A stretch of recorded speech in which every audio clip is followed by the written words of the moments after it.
la culture des Indiens Cherokee n'est que partiellement connue. Selon diverses sources, les Nuni apparaissent dans les mythes et légendes de ce peuple. Des êtres incorporels volant dans 4 lieux sacrés aux Indiens pour les aider. Même les lieux de débarquement de leurs œufs de cuivre et d'or sont indiqués. C'est ainsi que les Indiens décrivaient les véhicules sur lesquels les mystérieuses Nuni volaient vers eux. Dans la langue Cherokee, Nuni signifie littéralement « les gens qui vivent n'importe où », mais il est souvent traduit en anglais par « les gens qui vivent pour toujours » ou simplement « les immortels ».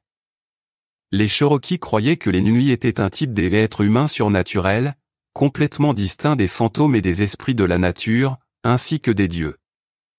Selon le folklore Cherokee, les Nuni possédaient de nombreuses maisons de villes souterraines dans tout le sud des Appalaches, et ils aimaient particulièrement les hauts sommets des montagnes où aucun bois ne poussait jamais. Ces créatures peuvent-elles être considérées comme des extraterrestres? La question est intéressante. Les chamans indiens avaient un lien avec eux et communiquaient par le mercure et l'eau. Ces 2 substances étaient des conducteurs, à la surface desquels apparaissent des images de créatures appelées Nuni. Ils ont débarqué dans des lieux sacrés pour les Indiens Blood Mountain, Lake Traclita, Mount Pilot Knob et Mount Niquosi. Un fait intéressant est que dans les 4 zones, les chercheurs ont trouvé des zones parfaitement plates, comme si elles étaient spécialement destinées à l'atterrissage d'objets volants. En 1790, les colons ont mené une guerre acharnée contre les Indiens. Lorsque ces derniers, ayant perdu le plus grand nombre de guerriers capables de combattre, se retirèrent, des créatures invisibles tombèrent sur l'ennemi. Ils les ont littéralement déchirés de l'intérieur. Les Cherokees survivants savaient avec certitude que c'était Nuni. Certes, plus tard, ils ont choisi une tactique différente et ont quand même atteint leur objectif. Presque tous les représentants de la tribu Cherokee ont été détruits à cause de la maladie et des batailles. Une histoire bien connue raconte une époque bien avant celle du déracinement, lorsque les Nuni ont dit à un groupe de Cherokees qu'ils reviendraient dans 7 jours pour emporter le village avec tous ceux qui s'y trouvaient.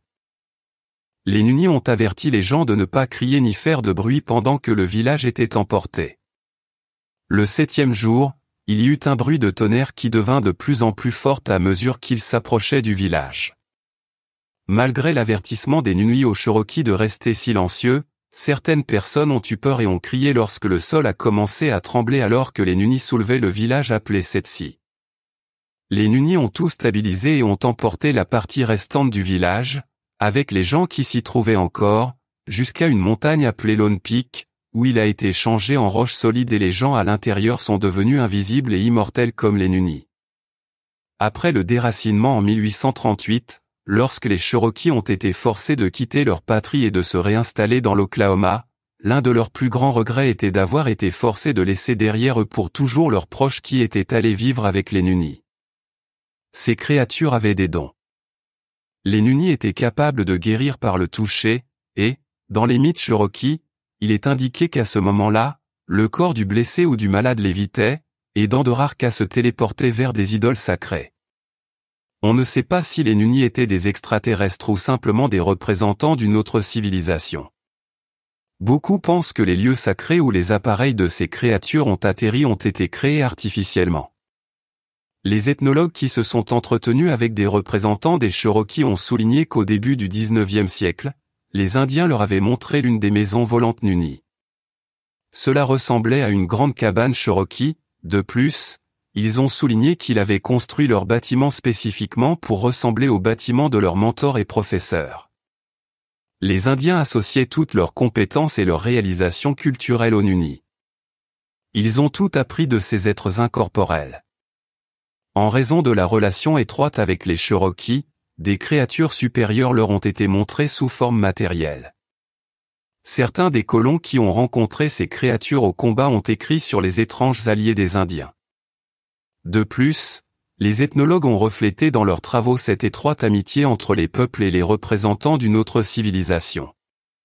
Les descendants des Cherokees se rapportent avec chaleur et admiration aux mythes qu'ils ont hérités de leurs ancêtres sur les mystérieuses Nuna. Le monde antique était différent du nôtre et probablement beaucoup plus intéressant. Malheureusement, Une attitude complice envers l'héritage des ancêtres et des peuples entiers conduit à la perte de diverses connaissances, y compris sur d'autres mondes et civilisations.